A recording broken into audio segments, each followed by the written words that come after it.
పవన్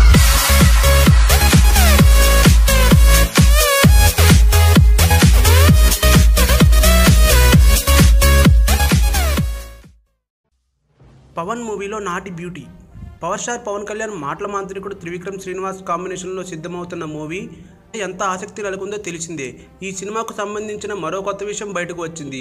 ఇప్పటికీ ఈ సినిమాలో పవన్ తల్లిగా సీనియర్ నటి నాటి బ్యూటీ ఖుష్బూను ఎంపిక చేసిన సంగతి తెలిసిందే.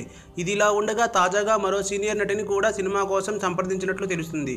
ఒకప్పటి బ్యూటీ ఈ మధ్యన అప్పుడప్పుడు వెండితెర మీద తలుపుకొని మెరుస్తున్న పెద్దగా వర్కౌట్ కాని ఇంద్రజను మరో కీలకమైన పాత్రను ఎంపిక చేయనట్లుగా చెబుతున్నారు. తండ్రి మరణం మీద ప్రతీకారం తీర్చుకునే ఈ కథలో కీలక పాత్రలో 1-2 ఉన్నట్లుగా చెబుతున్నారు. ఇందులో ఒకటి సవతి తల్లి పాత్రను ఖుష్బూ చేస్తుండగా మరో కీలక పాత్రకు ఇంద్రజ అయితే బాగుంటుందని త్రివిక్రమ్ అనుకుంటున్నట్లు చెబుతున్నారు. ఇప్పటికే ఆమెను సంప్రదించడం, డేట్లు వగైరాల మీద చర్చ జరుగుతుందని, తుది నిర్ణయం మాత్రమే మిగిలి ఉందని చెబుతున్నారు. ఒకవేళ ఇది నిజమైతే అత్తారింటికి దారేది మూవీలో సీనియర్ నటి నదియాకు ఏ రేంజ్లో బ్రేక్ ఇచ్చారో ఇంద్రజ విషయంలోనూ అదే రిపీట్ అయ్యే ఛాన్స్ ఉందన్న మాట వినిపిస్తుంది. అదే నిజమైతే ఇంద్రజకు కావాల్సిందేముంది? మరిన్ని టాలీవుడ్ లేటెస్ట్ అప్డేట్స్ కోసం మా ఛానల్ ని సబ్స్క్రైబ్ చేయండి.